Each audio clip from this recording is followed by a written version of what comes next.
Welcome to Pod Save America. I'm John Favreau. I'm Dan Pfeiffer. On today's pod, Dan talks to Latasha Brown, an organizer and co-founder of the Black Voters Matter Fund. Before that, we'll talk about the latest developments in the national uprising against racism and injustice, what may have been the darkest moment of the Trump presidency, and Joe Biden's big speech about race in Philadelphia. All right, let's get to the news. The nationwide protests that erupted after the police murder of George Floyd has now spread to all 50 states and countries around the world. They have been met in many instances with more police brutality. There are videos all over the internet of peaceful protesters and journalists being tear gassed, shot at with rubber bullets, and physically attacked as they're arrested by police officers. Dozens of cities were still under curfew as of Wednesday night, which mayors say they imposed to stop the looting and destruction committed by different groups of people who had nothing to do with the protests. And now there are more National Guard soldiers deployed in American cities than active duty soldiers deployed in Syria, Iraq, and Afghanistan. But despite all this, the men and women in the streets have already seen signs of progress. On Wednesday, Minnesota Attorney General Keith Ellison increased the charge against the police officer who killed Floyd to second-degree murder, and he also charged the other three officers involved with aiding and abetting murder. Dan, I think the last time we recorded the protest hadn't begun. What has been your reaction watching this moment unfold over the last week? This has been a moment that I've really struggled to put into words my feelings about it. You know, it is both incredibly disturbing and frustrating and angering to see a situation that we have in this country where police violence like this, both what happened to George Floyd and Breonna Taylor, and so many others, can happen in this country, and the violence that we're then seeing from the police against peaceful protesters around the country. Yet at the same time, you turn on the TV and you see millions of Americans of all ages, all races, all backgrounds, marching in the streets peacefully, nobly, adhering to the principles of civil disobedience, in doing so, putting their literal lives at risk. Not just because we're living in the middle of a pandemic, but because we have a president and other authorities who are advocating for state-sponsored violence against these protesters, who are calling them Antifa and domestic terrorists, talking about them as if they were foreign terrorists trying to destroy the homeland. And you're right, the progress has been nowhere near what we need to address systemic racism in this country and to deal with police brutality. But progress is happening. And so it is a set of mixed emotions every time I turn on the TV, every time I turn on Twitter, every time I see what's happening in communities around this country. And so I think that, like, I hope that, I don't know if that's the most articulate way of saying it, but I think that maybe the impression a lot of people are having is it is this sort of yin and yang between sort of fear and despair. And the thing I keep thinking about is this moment is going to mean one of two things, right? It's either going to end up being the beginning of the end of the set of politics and policies that led to the situation involving the murder of George Floyd, white supremacy in the White House, or it's the end of the beginning of that process. And what happens in this election in the next several months and in these protests is going to determine the answer to that question. Yeah, I mean, I've had this sort of odd experience where over the weekend, I experienced what's been happening largely through what I saw on TV. And of course, I'm someone who just supports protests in principle. And so I had that feeling. I also had the feeling of sort of living in Los Angeles and hearing helicopters overhead and seeing destruction on the local news and fires down the street and all those kinds of things. And then, I decided on Tuesday I learned that there was a protest at Mayor Garcetti's house, outside Mayor Garcetti's house, and he lives close by. So I decided to head down to the protest before curfew, because we have curfew here now. And, the experience of being at a protest is so much different than the experience of just seeing it or supporting it. And, it was incredibly peaceful, and it was incredibly diverse, both in terms of race and in terms of age. There were young people, there were people who took their kids, there were older people who looked like they had been involved in protests forever. There were people who looked like it was their very first time going to a protest. And, in this protest, the cops were all there and they were sort of positioned throughout the crowd. But at one point, the police officer in charge sort of called on them to all fall back towards Garcetti's house, and everyone cheered, and a number of speakers ended up speaking. And I didn't know it at the time. Tommy was also there. He was like across the street, and he could hear the speakers better than I could. And it was a lot of people talking about their first experience with police violence at very young ages, when they were 11, 12, 13 years old. And it was, like I said, it was peaceful and constructive. The problem is that the way that the police handled that protest, which is they allowed the protesters to speak and to protest and to be there, has been the exception and not the rule in too many places. And we have seen, a lot of times the police aren't anywhere near the people who are stealing and destroying shit. We saw this was going on in Santa Monica over the weekend, that there was looting and destruction in Santa Monica, and the police were being aggressive on the protesters who were peaceful. And how many different videos have we all seen now? And the thing is, the police, they know the cameras are on. They know people's cell phones are on. They know body cameras are on. They know that the mayors have told them not to use excessive force in many instances, and sometimes they know even their chiefs have told them not to, and they do it anyway.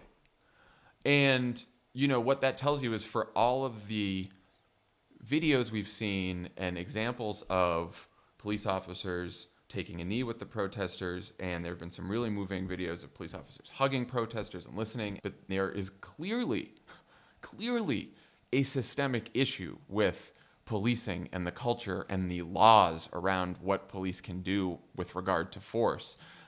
Huge problems that we are seeing unfold on our screens every single day. And Black Americans in this country very rightly will say, yeah, it's about time everyone noticed. We've been dealing with this for a very long time.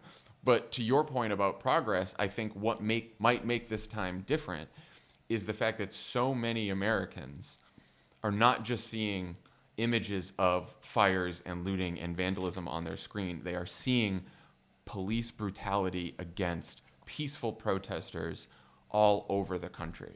And I do think that has the potential to change things, much in the way that, in the civil rights movement, one of the big turning points was most Americans watching, John Lewis and the people on the Edmund Pettus Bridge in Selma get beaten to within an inch of their lives. And that was actually the strategy of King and the civil rights movement. It was a strategy of nonviolence, but they knew that through nonviolence, they might sort of attract violence on themselves. And when the country saw that, there was change. And I think at least we're beginning to see signs of progress. And I think the other signs of progress I've been seeing have to do with changes in public opinion. What have you seen on that front that sort of made you more optimistic? I mean, we've seen just a fundamental change in views of police interactions with communities of color, particularly African Americans, even as recently as after Ferguson, where now you have majorities of Americans who believe that African Americans suffer are treated differently by the police and suffer at the hands of the police in ways that they are more likely to be the subject of police violence. And awareness is obviously the beginning of solving the problem, right? But we have a long way to go. And I just want to say one more thing about this, which is, watching this over the last several days here it is this reminder that even if you are as a white American, that you can understand that systemic racism exists. You can be involved in trying to address it through, pushing for policies to do it or helping elect politicians who will do it.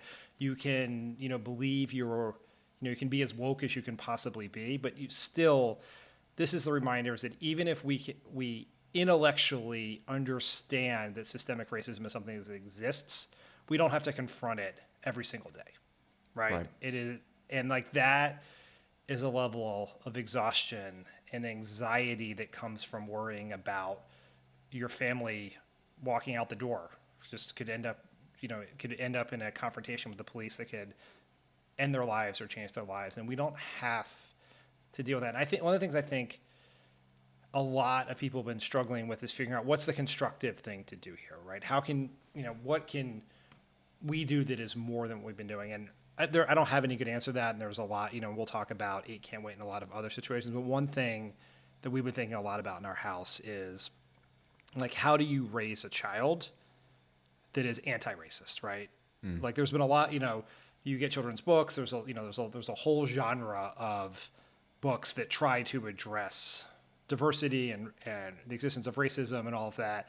And most of them sort of abide by sort of this antiquated colorblind notion of race, right? And what like Holly and I have been focusing a lot on is thinking, about, what's the right way to talk to your children about this, right? Because even, we have a 2-year-old who still, this is happening in a time in which she lives, and it's, we're talking about it around her, and it's on TV sometimes when she's around. And, I just want to recommend like one resource to parents who are having that same thing, which is a organization called The Conscious Kid, which will give you, which has a whole line of children's books that deal with this and gives people guidance on how to talk to your kids about it. And it's been, as people who think that we are on the enlightened side of these conversations, been a completely eye-opening experience about how to handle this with children. That's good. I'll be needing that soon enough.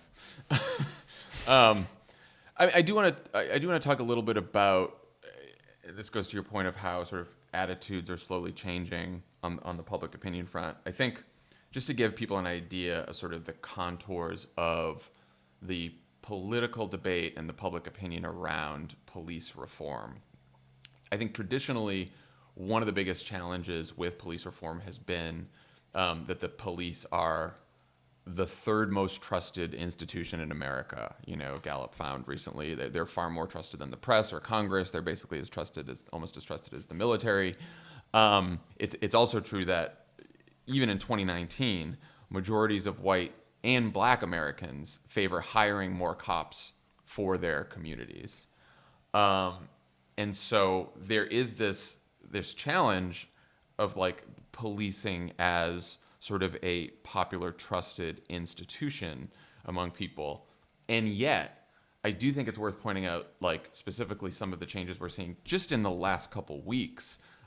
Civics just did a poll showing that support for Black Lives Matter is the highest it's been in 3 years of polling, with 49% of people supporting the movement, 24% opposed.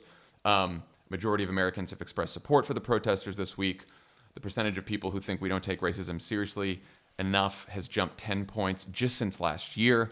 The percentage of people who think racism is a big problem is now 76%, up from 51% in 2015. 78% said the anger sparked by the protest was justified. And I thought this was notable. Even after being reminded that some of these protests involved property destruction, 54% of people said the actions were at least partially justified. And again, you would rightly look at those numbers and say, those are not good enough, and they're not. But I think witnessing the change from even a couple years ago to now should tell us that those other numbers on policing that are challenging can be changed. And that's the work that's happening right now. And I do think that, the point of highlighting progress is not to make you satisfied, it's to make you determined that the work you're doing actually matters, and that it can actually make a difference, as exhausting as it may be. Okay, so let's talk about the lowest moment of Trump's presidency, which is saying a lot. Have we decided that this is the lowest? I am deciding that it is the lowest moment of his presidency so far, possibly even any presidency. I think it is certainly up at the top of the list. We could have a separate debate on that. Other people have I think I'd agree with you. It would be I think most people would have said the previous lowest moment was Charlottesville. Mm-hmm. And it would be as if after Trump saying that Nazis were very fine people, dispatched the U.S. military to go put down the people protesting against the Nazis. I guess that. Like, I mean, I don't. I mean, it's you can go through history of like bad moments from different presidencies, and it feels like he combined so many of them into one, into one bad moment. Look, there is not a right answer to this question. No, there's not. The internment of Japanese Americans are right. too high on that list. That's up there. But Kent State, the fact that right, it is in the conversation is what says everything. It's the fact that it's up there. On Monday, a group of peaceful protesters across from the White House in Lafayette Park were cleared away with tear gas so that Donald Trump could walk across the street to St. John's Church, pull a Bible out of Ivanka's $1,500 handbag, and pose for a fucking picture. The photo op came after Trump gave a speech in the Rose Garden where he announced the deployment of elements of the 82nd Airborne Division to Washington and threatened to use the Insurrection Act of 1807, a rarely used law which allows the president to deploy the armed forces on American soil in order to keep civil order. Here is a clip from the Trump speech. Today, I have strongly recommended to every governor to deploy the National Guard in sufficient numbers that we dominate the streets. Mayors and governors must establish an overwhelming law enforcement presence until the violence has been quelled. If a city or state refuses to take the actions that are necessary to defend the life and property of their residents, then I will deploy the United States military and quickly solve the problem for them. I want the organizers of this terror to be on notice that you will face severe criminal penalties and lengthy sentences in jail. This includes Antifa and others who are leading instigators of this violence. One law and order, and that is what it is. One law. We have one beautiful law. What was going through your mind as you watched this thing unfold on Monday evening? That it's almost hard to believe it's real. Because it's not just Trump's remarks, right? If you were watching this in real time on cable television, it began with U.S. federal law enforcement tear gassing and shooting projectiles at peaceful protesters immediately prior to a national address. And that is a space that you and I know well. They were in Lafayette Park, directly across the street from the White House, which is a place that is famous for hosting many protests over the years. It is where citizens often gather to send messages to their president, from protests around environmental policies. I remember very clearly during the Obama administration when the president was giving a set of remarks in the Rose Garden about Syria, hearing the protesters who were arguing against military action in Syria while standing in the Rose Garden listening to the president. It is where people gathered to celebrate after the Supreme Court legalized same-sex marriage. Yeah. And to see that space be pushed, that was no longer a place where peaceful American citizens could express their opinion on the government, seemed something that was so contrary to what we at least try to tell ourselves this country is, that it was incredibly disturbing and sort of hard to believe it was real. It was sort of some of the worst nightmares about what a Trump president would look like becoming real before our eyes. Yeah. That last thing was my thought exactly, is that we were, first of all, it was just like, what the fuck is happening right now? What is he doing? Like, what is this speech, And so there's like a lot of confusion around it. But as it started to unfold, and you're right, like that clip, you just hear Trump. But when you watch it on TV, there's a split screen of the protesters getting gassed and cleared. And then you hear him speaking, and you can sort of hear the commotion in the background. And it's this very sort of like eerie scene that I thought the same thing. I'm like, this is the worst nightmare of what people imagined would happen if this man became president, and now it's come true. So I think the best the best reporting on how this all came to be came from the New York Times. They had a really sort of long piece on this the other day, and it sort of revealed, like, as with everything Donald Trump does, it's like 1 part dictator, 2 parts dipshit. You know, like, and so Great like alliterations, Mr. Speechwriter. That is excellent. it's just, like, that's what everything is like that. And I, you know, like, the further we get out from it, you look back on it and you hear all this reporting about how, like, incompetent these fucking buffoons are. But this all started apparently with Trump getting angry about stories over the weekend that accurately portrayed him as hiding in the White House over the weekend. And noted that he was even taking to the secret presidential bunker on Friday because they were worried about the protests, and he was so angry about this. John, that's deeply unfair. Donald Trump told us. Oh, that's right. That's right. Award-winning objective journalist Brian Kilmeade that it just happened to be that a previously scheduled tour of the bunker was happening at the exact moment of the protests. So, like, what a coincidence. As we all know, every president must inspect the bunker. That is part of their job. That is when they take the oath. Part of the oath is to inspect the presidential bunker on the 4th year of their presidency at a certain hour. Yes. It's right there in the Constitution, so that's what he was doing. I mean, like, what was your reaction to the fact that, like, the guy was pissed about media coverage, and so as a result, that's how he ended up tear gassing his own citizens and threatening to turn their military against them? I mean, it's like we previously said, this is perhaps the natural end result of having a president like Trump. And when you point out that it's, some part dipshit, and that should give comfort to no one. Right. The history of fascism in the world is driven by a bunch of clowns. You don't, like, countries fall into authoritarianism not by virtue of oftentimes some massive strategic plan. It's they stumble ass backwards into it, and that's what we're looking at right now. And it is like we have to say this as clearly as possible, which is the Trump administration tear gassed thousands of peaceful protesters so the president could have a brief photo op. That is what happened.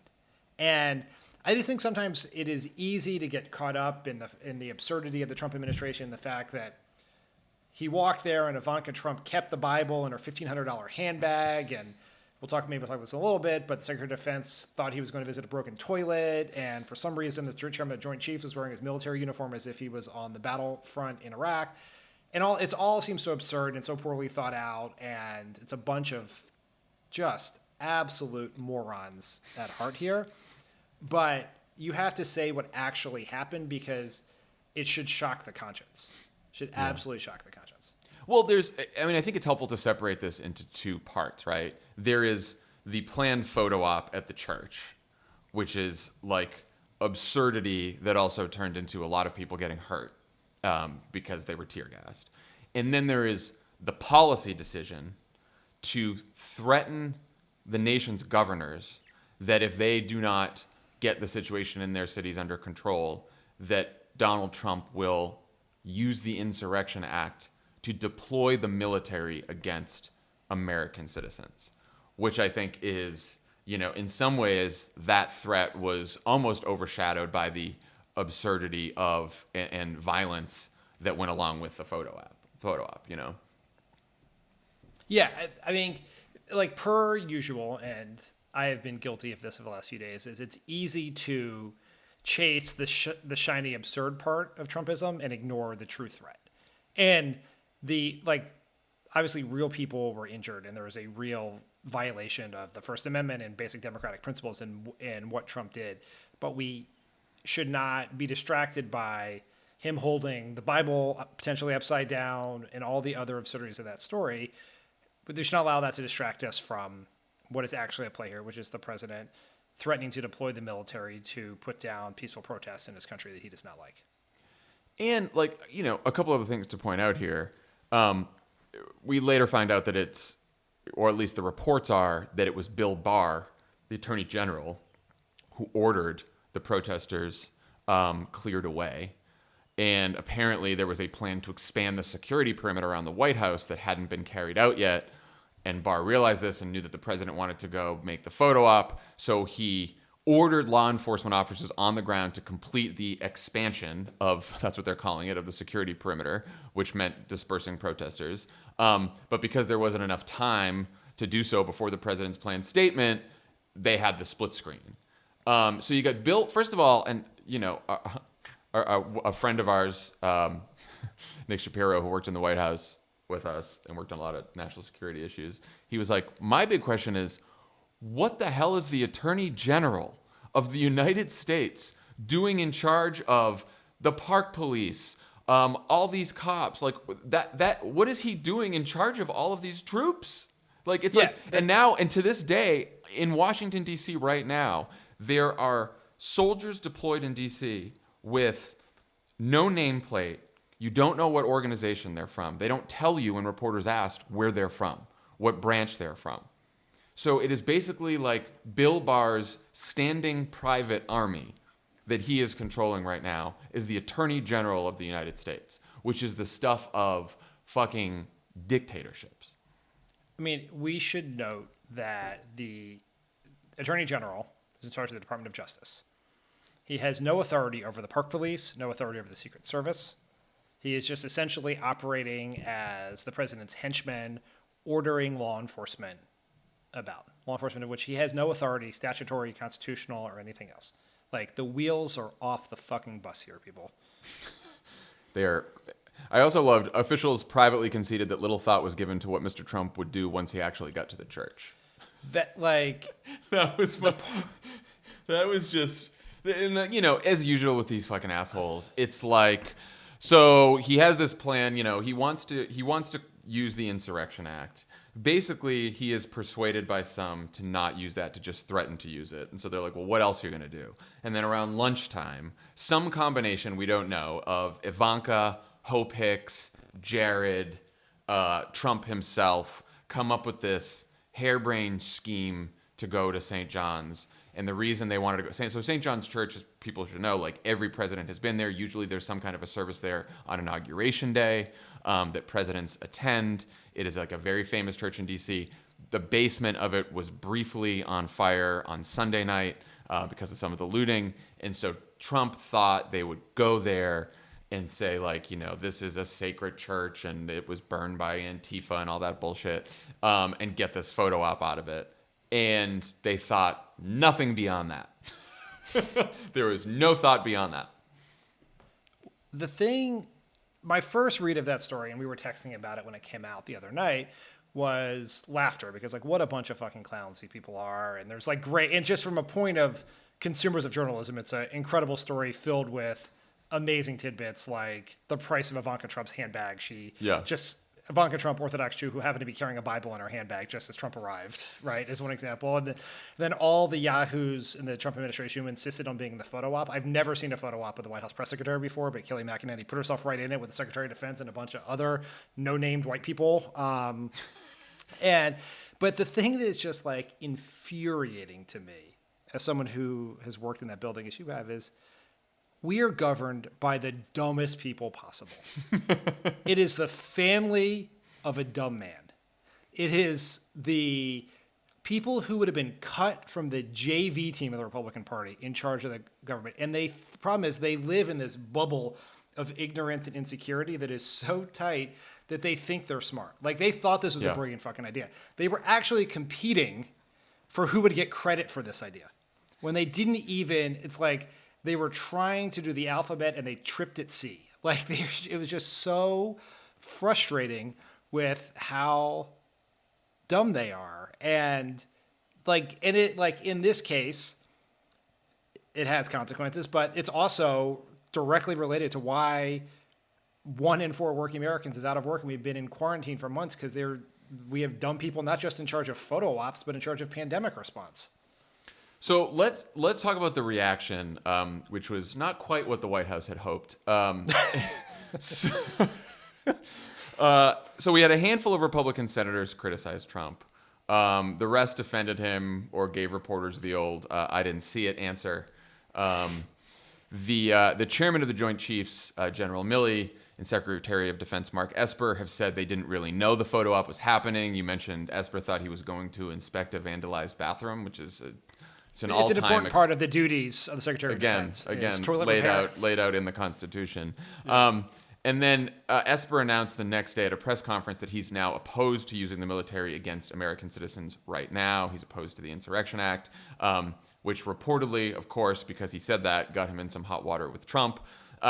Military leaders like former Joint Chiefs Chairman Mike Mullen and General John Allen have criticized Trump. And then yesterday, General Jim Mattis, who served as Donald Trump's Secretary of Defense, released a statement saying that he was, quote, angry and appalled, accused Trump of being the first president who purposely tries to divide Americans, and wrote, quote, never did I dream that troops taking that same oath would be ordered under any circumstance to violate the constitutional rights of their fellow citizens, much less to provide a bizarre photo op for the elected commander-in-chief with military leadership standing alongside. What is your reaction to the reaction, Ben?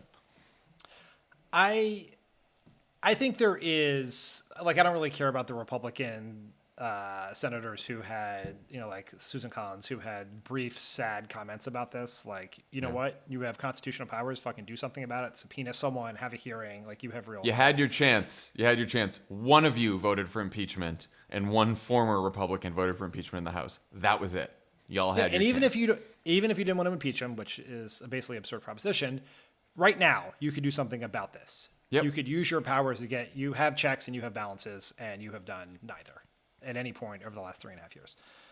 I think the military criticism is powerful. I think it certainly influenced Mark Esper to very briefly try to undo the damage that he was a part of.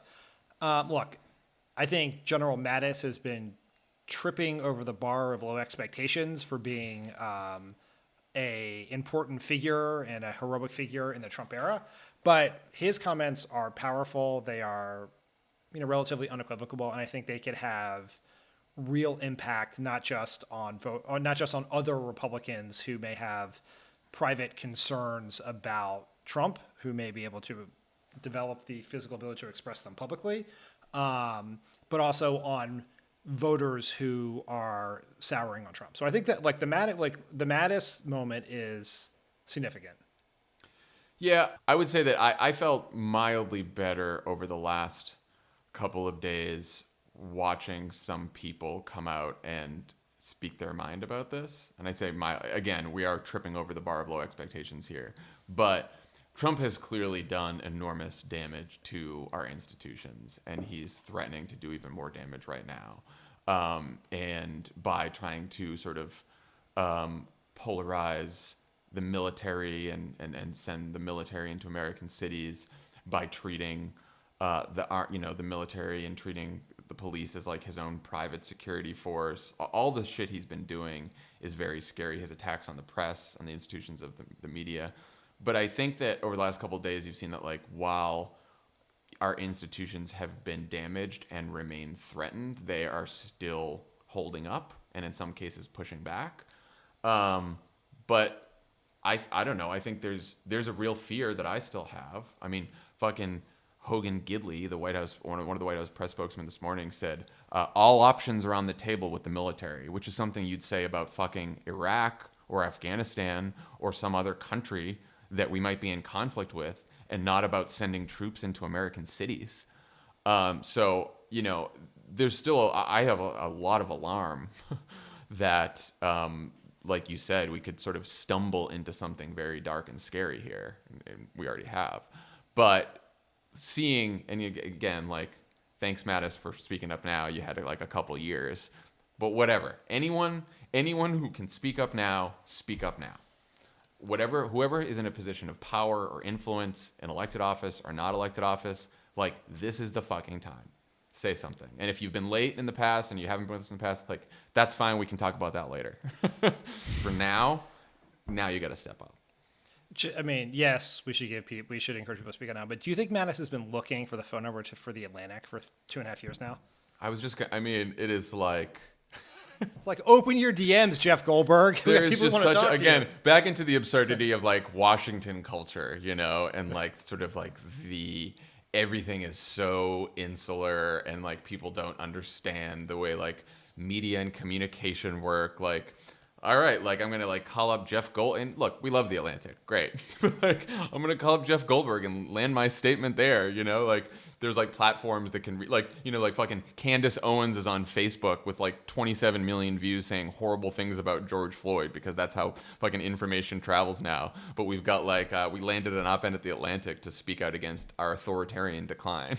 Yes, it's like put yourself on video. Let's put some money behind it. Let's put it on TV as an advertisement. That'll get people to hear it. Certainly all the people we're talking about have a phone with a camera in their pocket with access to the internet. You don't need the Atlantic.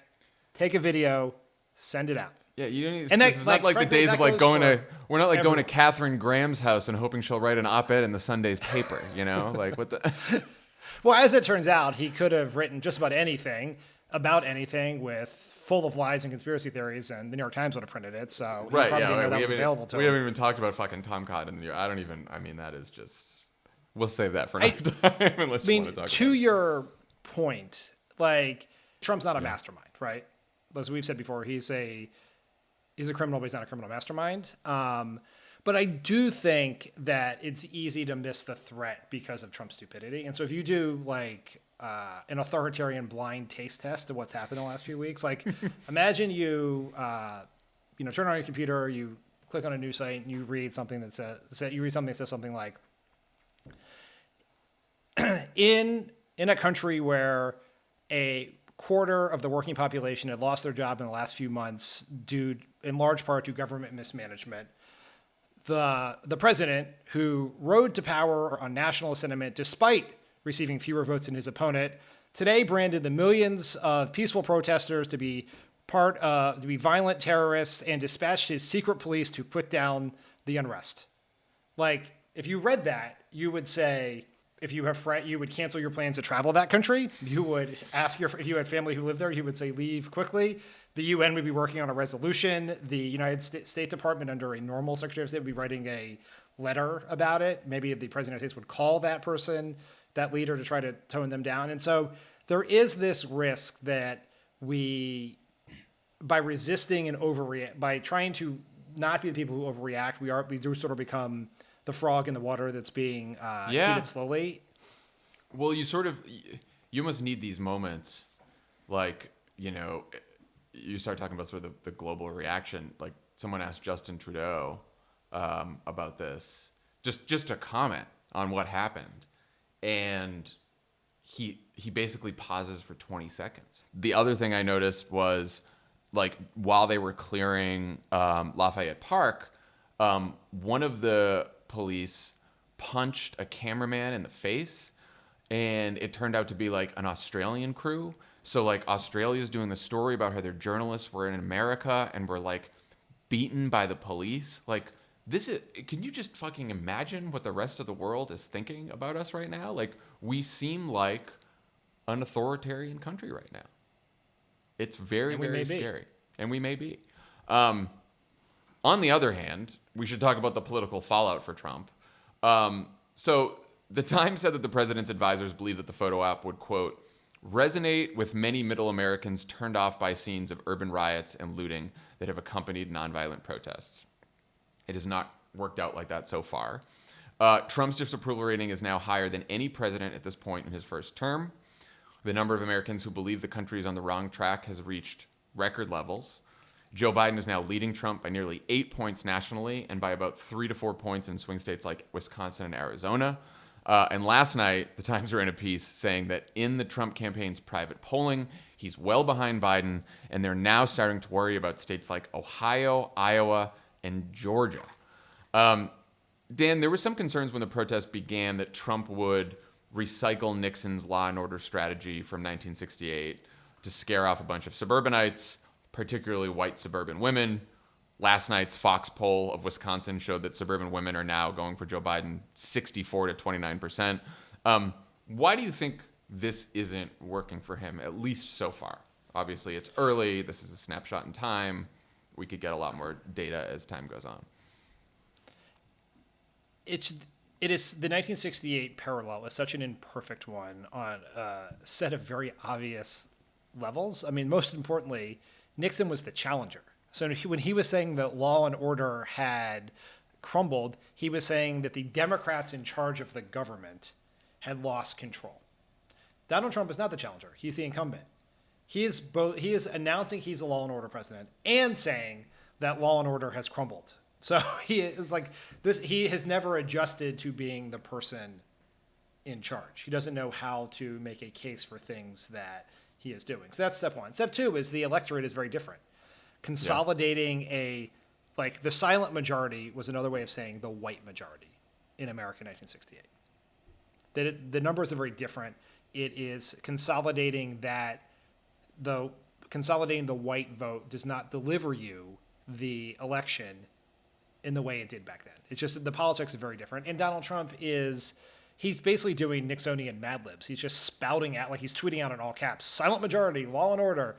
Per usual, he is like, there is a world in which a more deft demagogue could use this to his political advantage, but Donald Trump is not deft enough to do that thus far. Yeah, I mean, you can't run as the candidate of law and order when you're the incumbent who has shown no respect for the law and no ability to maintain order.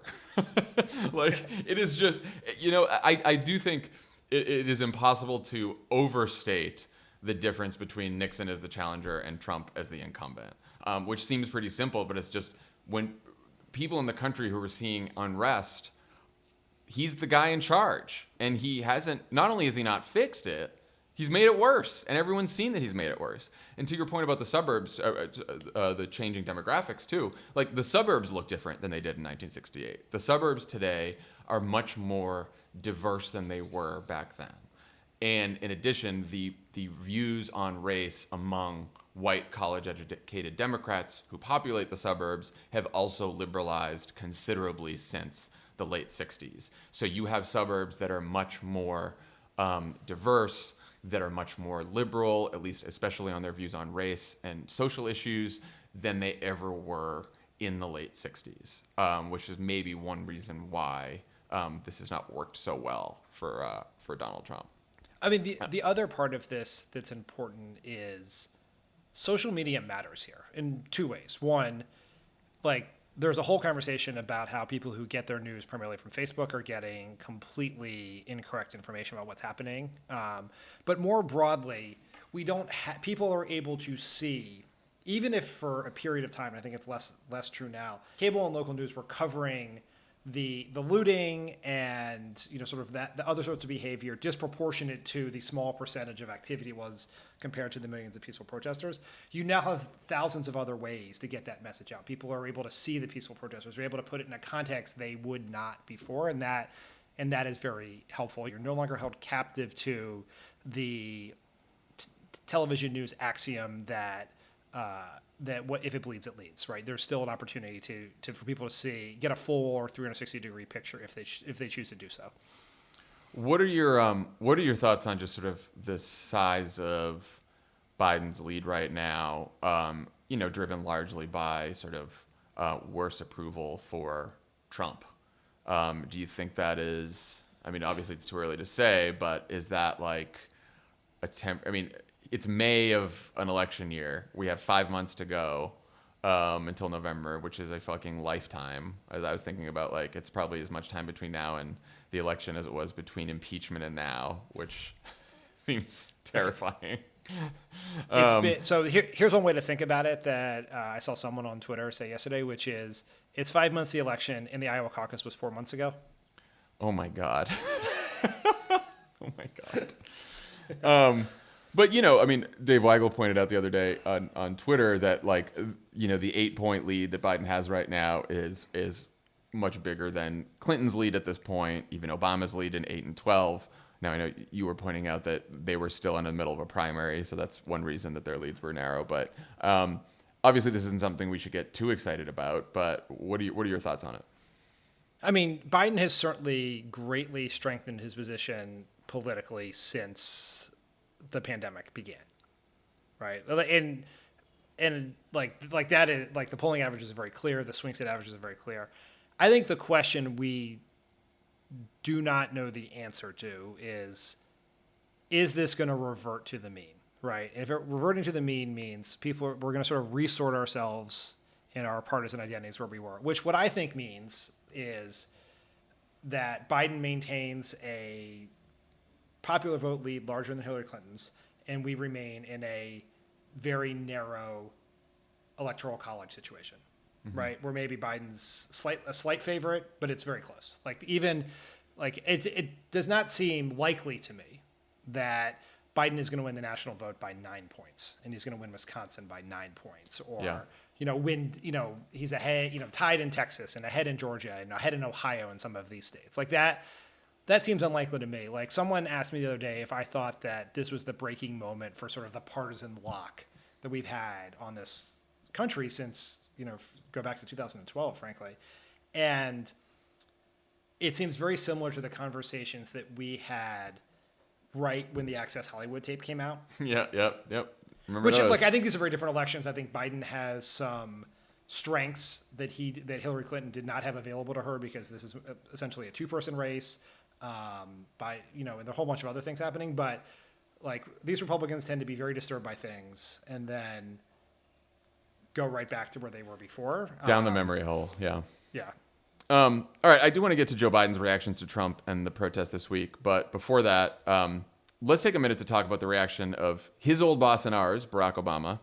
The former president participated in an online town hall on Wednesday hosted by the My Brother's Keeper Alliance. In his remarks, Obama called for police reform and expressed support for the people who've been participating in the protests. Let's take a listen. Now, I want to speak directly to the young men and women of color in this country, who, as Leon just so eloquently described, have witnessed too much violence and too much death. And too often, some of that violence has come from folks who were supposed to be serving and protecting you.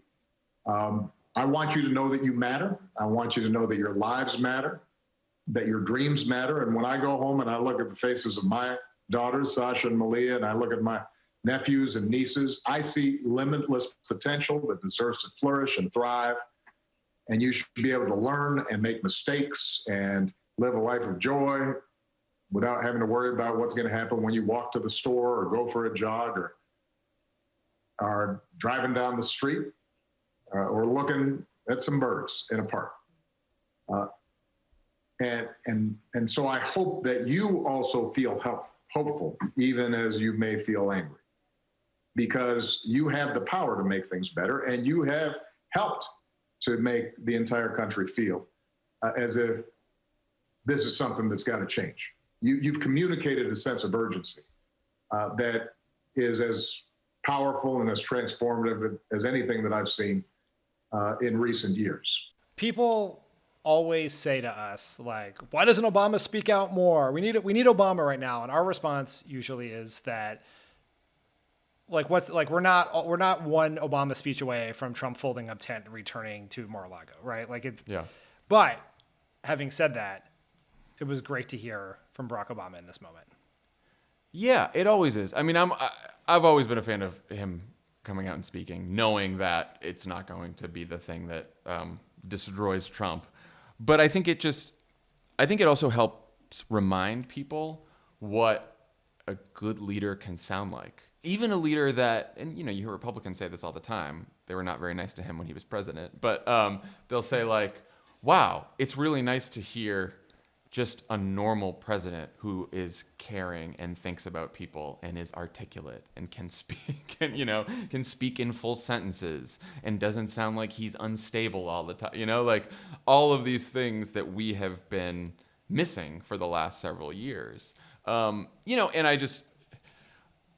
I'm very happy he also focused on, for all the pain that's out there, trying to sort of instill that sense of hope in the young people who are out there working so hard, which we talked about earlier, because I think it can be very easy to sort of slip into cynicism and despair at a time like this, even if you are doing the work.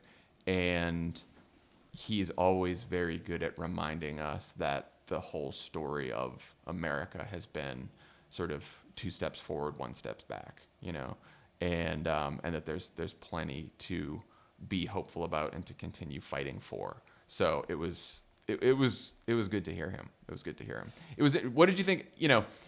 I think in his endorsement of Biden and in those commencements, people sort of saw a lot of contrast with Trump, and he really didn't. I think some people probably expected him to say something yesterday, and he didn't. I thought it was fine. Like, I didn't think he needed the contrast with Trump yesterday, because I think that the moment was so much bigger and more important than that. But I don't know what you thought.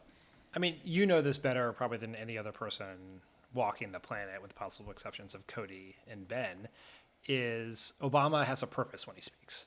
Yeah. Right. And his purpose here was to speak to the young people who are out there protesting, to the organizers, because he sees himself in them. Yeah. Right. And he wanted to put what they were doing into the arc of historical societal change in America.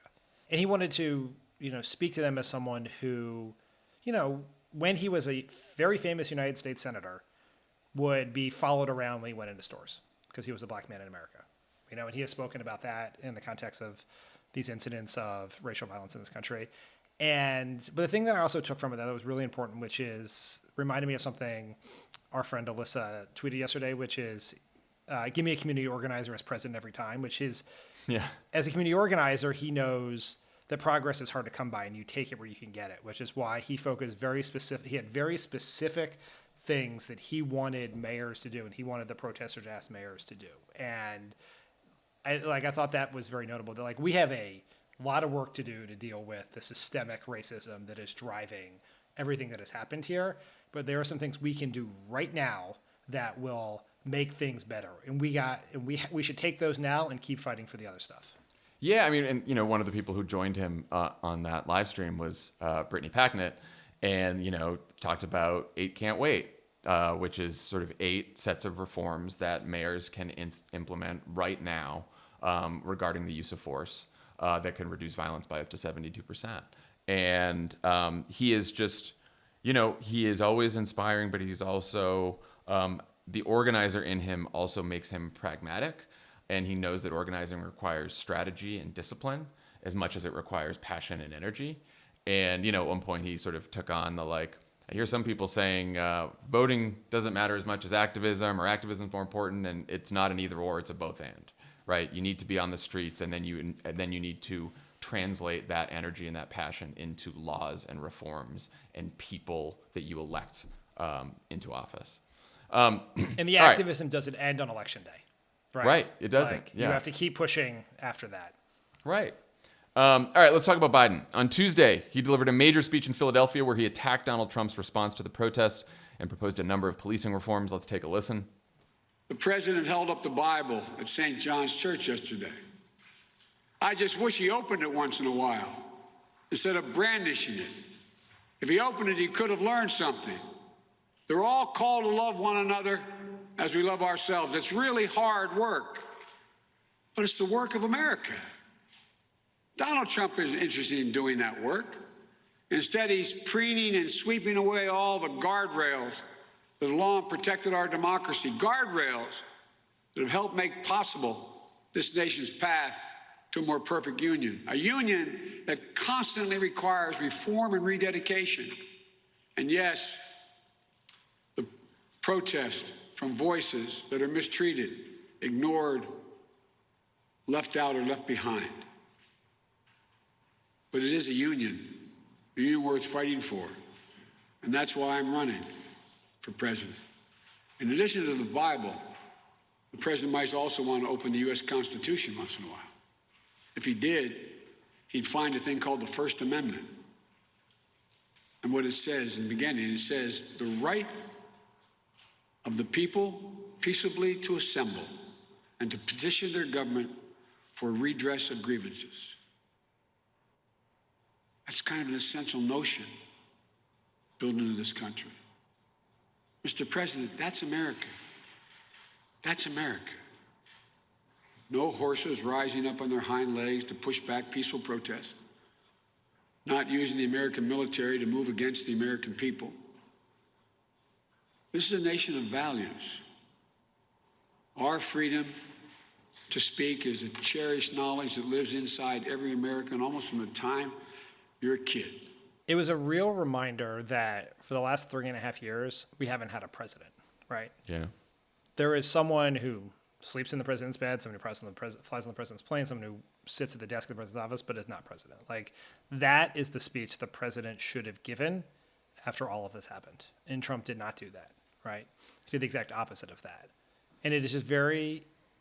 And the visuals were really interesting because we've had to, since the day Biden became our nominee, we have essentially been looking at him in front of the same bookshelves Yeah. in this very conscribed environment. And when he's standing there, with the flags and with the imagery and the podium, you could see him as the president that we need right at this moment. Yeah, that was just from a speech visuals perspective. That was my first reaction. It was so good to see him out of the house. And just see him at a podium and see, and I do think, and, we'll talk about this in a second, but I think that's sort of going to be the strategy going forward for that campaign. I thought in terms of the content of the speech, he really met the moment.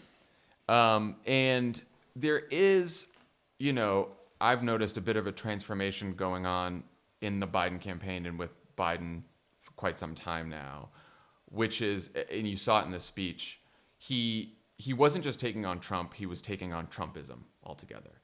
And, he named sort of the selfishness and fear that have loomed over national life for the last 3 years as two of the enemies we're facing, bigger than Trump. He's also, in that speech, framing the election as a definitional battle over what kind of America we want to be, and sort of wrapping history into that, as Obama always used to do as well, and as the best presidents do. And so basically saying to people, yes, we are the country of slavery and racism and Bull Connor and George Wallace. That's part of who we are also, but we're also Harriet Tubman and Frederick Douglass and Martin Luther King Jr. and listed all these sort of people throughout American history. And that is a much truer and bigger framing of the election that significantly raises the stakes for people and the urgency. And it gets to, I think, something you've been saying, which is, yes, voters may end up seeing this as a referendum on Donald Trump's presidency, but to sort of meet the moment and the enormity of the challenges we're facing, Biden has to paint a vision of two different kinds of countries for people to get them to go out and vote, so that it's not just Donald Trump is bad, but what Donald Trump stands for and what Donald Trump is the logical conclusion of is what we're fighting against in this election, and that our version of America, the best of America, that you can sort of see throughout different moments in history, is what this election is about, is what we're fighting for in this election. And I think he did that incredibly well. And it's tied to who he authentically is as a person and his personal experiences, right? He is a person who authentically understands pain and tragedy and how you recover from it. And that came through the speech. I thought it was one of the best speeches I've ever seen Biden give. I thought it was it met the moment from a view of the presidential leadership we're lacking, but also had a very specific narrative about Trump, right? It really leaned into the Trump first, America last message that we've been talking about. And that's sort of the first time I've seen him make that case in such an explicit way. And I was I was moved by the speech, and I was, maybe it like, you were exactly right. For a lot of the primary, the stakes of the election were just like, who can beat Trump? And whoever was doing the best in the polls could beat Trump. And I think sometimes the Biden campaign leaned too far into that argument. Yeah, but this was a speech that raised the stakes and met the moment of what we're facing as a country, and I thought it was great. I mean, later in the speech, he says, I wish I could say this hate began with Donald Trump and will end with him. It didn't and it won't. American history isn't a fairy tale with a guaranteed happy ending. The presidency is a big job. Nobody will get everything right. I won't either, but I promise you this. I won't traffic in fear and division. I won't blame others. I'll never forget that the job isn't about me. It's about you. It's about us. I mean, he comes close to basically Bernie Sanders' slogan at the end of that. And at the beginning, saying that hate didn't begin and won't end with Donald Trump is almost a refutation of his earlier sort of campaign message. But I think it is the right one for the moment. And I think he can sort of fill that role very well. I mean, we should talk about sort of like the policy transformation that may or may not come with it. The Washington Post wrote about this after the speech. Quote, Biden has pointed towards a transformational era in which government would play a bigger role in carrying the country's public health, economic, and racial woes. Far from the incremental administration he promised on the primary campaign trail, Biden now offers Franklin Delano Roosevelt, architect of the post-Great Depression New Deal, as a role model for tackling the damage wrought by the coronavirus pandemic that has killed more than 100,000 Americans and put millions out of work, as well as the enduring effects of systemic racism being changed by a newly energized protest movement. And of course, in this speech this week, he talked about some police reforms like banning chokeholds. And hold on, let me read some of this because I wrote them down. Oh, he talked about banning police from using chokeholds, the demilitarization of police forces, and creating model use of force standards. He said in the first 100 days of his presidency, he'd create a national oversight commission for policing and called on every police department in the country to review their hiring, training, and de-escalation practices. What do you think of sort of the policy angle in this? Do you think he's sort of moving to this? How do you read this transformation, or is it a transformation? I think it is certainly a transformation of necessity, right? I think Biden is. I'm not saying he's putting the cart before the horse here, but I think as someone who has been in government his whole life and worked in the White House for 8 years, he spends a lot of time thinking about what he would do as president, how to have a successful presidency, how to actually deal with the set of challenges that he's going to face. And like Obama, Biden is going to enter the White House as the president of a country that looks very different than the one he hoped to lead when he started his campaign. And, and I think what has always been true about Biden, it is the point that Elizabeth Warren made about him in her endorsement, which is he is someone who was always willing to revisit his prior beliefs. Yeah. And he had one view about how to do things prior to the situation we're in, and now he's adjusting that. And what that's going to mean in terms of policy is something that, I think everyone should stay tuned for. People should be realistic that it doesn't mean that he's all of a sudden going to adopt all of Bernie Sanders' policies. But I think you can expect that he's going to take a different and more aggressive approach. And if and when this election is won, it's going to be incumbent upon everyone involved and all the activists out there to hold him accountable for pushing for those things that they believe we need, that sort of FDR-like presidency. Yeah, and it is, this entire sort of episode is a lesson for activists and organizers that, one of the big reasons that Joe Biden will adopt some of these police reforms and criminal justice reforms is because you pushed, because you were in the streets, and it works, right? Like it's not going to work on Donald Trump, right? Donald Trump, a second term of Donald Trump doesn't matter. You're going to be in the streets. He's going to tear gas you.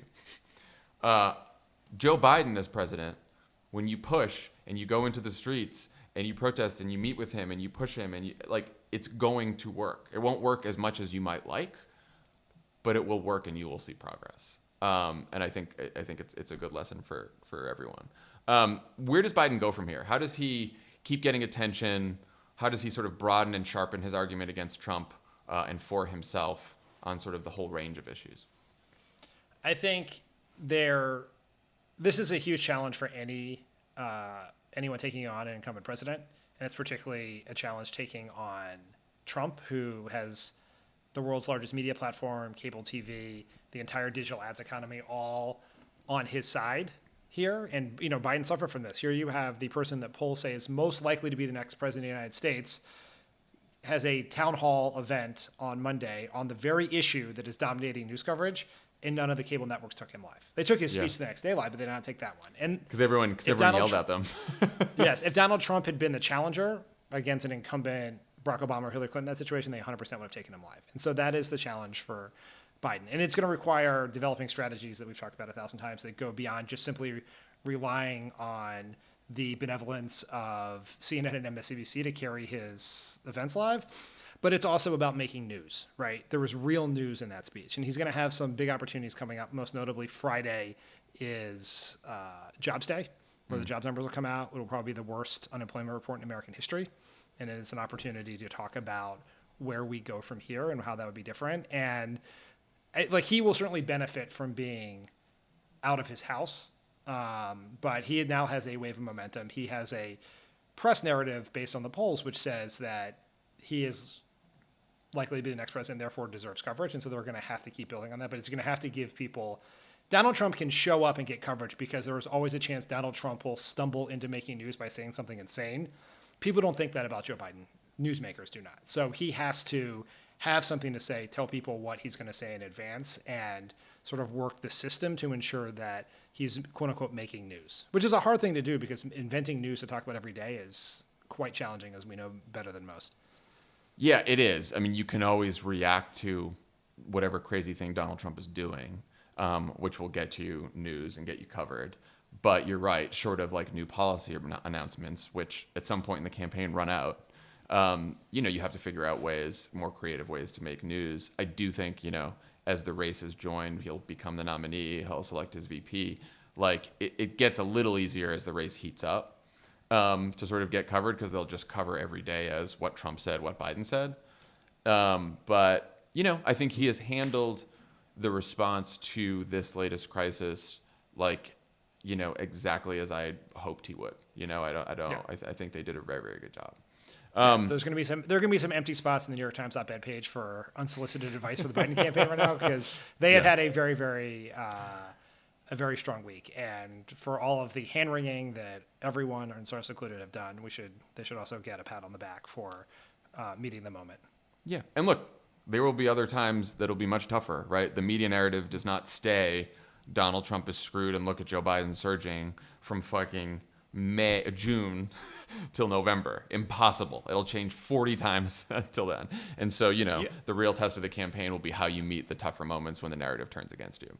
I can already hear myself screaming about when the Quinnipiac poll goes from Biden plus 10 to Biden plus 5, and all the stories turn to Trump comeback narrative using the skills garnered from a career in reality television. Donald Trump has turned this campaign on its head. There's going to be a Peter Baker story that makes us really mad. A couple Axios headlines, All right. That's all for now. When we come back, we will have Dan's conversation with LaTosha Brown. You should always listen to Pod Save the People, but especially this week, DeRay, Brittany, Clint, and Sam recorded a very powerful episode that's worth every minute of your time. You can also support organizations working to combat police violence and systemic racism by going to crooked.com/bail funds and crooked.com/change funds. Dan, I also see something on here about a state that you have adopted. You're in lack of enthusiasm for winning the critical battleground state of North Carolina, which is important to winning the White House, taking back the Senate, and preserving democracy is noted, I would think. And so here on Team North Carolina, which includes myself, Elijah, Shaniqua, Yale, and it's a real... You got a lot of the Crooked staff on your team. Yeah, you should probably take note of that and think about it for a second. And so we have to be particularly creative in Team North Carolina. We did not have some big podcast like The Wilderness pushing us for years. We don't have a Monday pod that's consistently pushing us like Team Arizona, which has 2 podcasts a week to push for itself. So what we're going to do here is we got a little hopefully creative contest we're doing where if you sign up at the link I'm going to tweet out, which is go.crooked.com/adoptnc, if you sign up to Adopt North Carolina at that state, you'll be entered to win one of 10 signed copies of my book that are sitting, taking up space in the house I cannot leave. Because the reason to Adopt North Carolina, other than just my book, which I don't think is a sufficient reason, but if it puts you over the top, who am I to argue, is... North Carolina is the state that will determine not just the White House, but whether we take the Senate back. We have to elect Cal Cunningham. We can flip the House there. And as I've said before, North Carolina Republicans are some of the worst in the country, and they deserve to be defeated. So go to go.crooked.com/adoptnc, sign up, enter to win, and help us save democracy. What do you got, Team Arizona? All right. Well, now I have to think of some fucking bribe to get people to sign up for Arizona. So I'm going to sleep on that. I mean, go for it. Do me a favor. Look, a quid pro quo to save democracy is much better than a quid pro quo to destroy it. That is a good rule of thumb.